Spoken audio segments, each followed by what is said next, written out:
Saluti da Heavy Metal Even. Oggi lasciamo il metal per occuparci di una band hardcore punk sarda e il suo ultimo EP, brevissimo ma ottimo, tra intrattenimento e testi impegnati.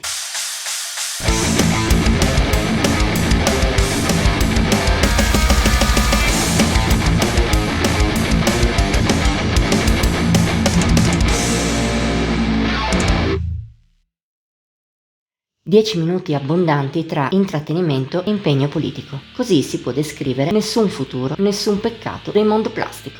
Nati a Olbia nel 2022 dalle ceneri di alcune band locali, hanno pubblicato quello stesso anno il loro album di debutto, Ogni singolo chiodo ingoiato. Risale invece allo scorso 12 settembre il brevissimo EP di cui ci occupiamo oggi, tanto breve quanto apprezzabile.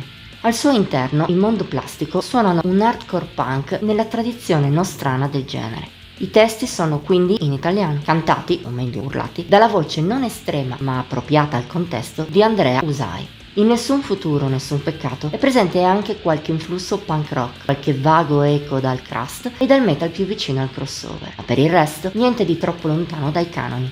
In un suono che è, come detto, al tempo stesso di intrattenimento con la sua energia, ma anche impegnato grazie a testi caustici a proposito di politica e religione. Tutto ciò è impostato molto bene dai Mondo Plastico, con cambi di atmosfere e di ritmi non banali che rendono l'EP sempre apprezzabile.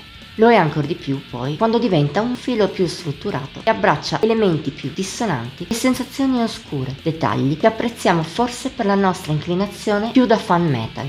Lo si può sentir bene nella vera hit della scaletta, ossia Arcobaleno Nero. Riesce a colpire con la sua natura al tempo stesso melodica e potente, tra assoli e riff belli taglienti.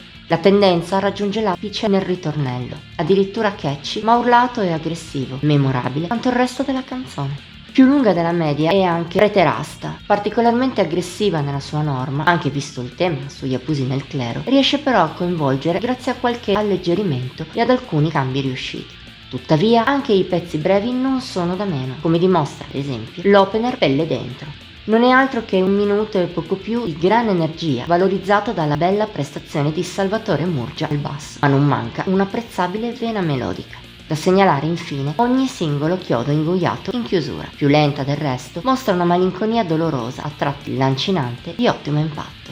C'è poco altro da dire su Nessun futuro, nessun peccato. È un grande EP, semplice e tipico, ma ispirato. Può fare la felicità di chi ama l'hardcore classico e in generale sonorità graffianti, semplici e aggressive. Una categoria in cui rientra anche chi ha scritto la recensione, non proprio un fan sfegatato del punk, ma che sa riconoscere e apprezzare quello fatto bene. Quello di Mondo Plastico lo è senza dubbio. Se ami il genere, dai loro una possibilità, sapranno conquistarti in fretta. Voto di Heavy Metal Even 74 su un massimo di 80 per gli EP.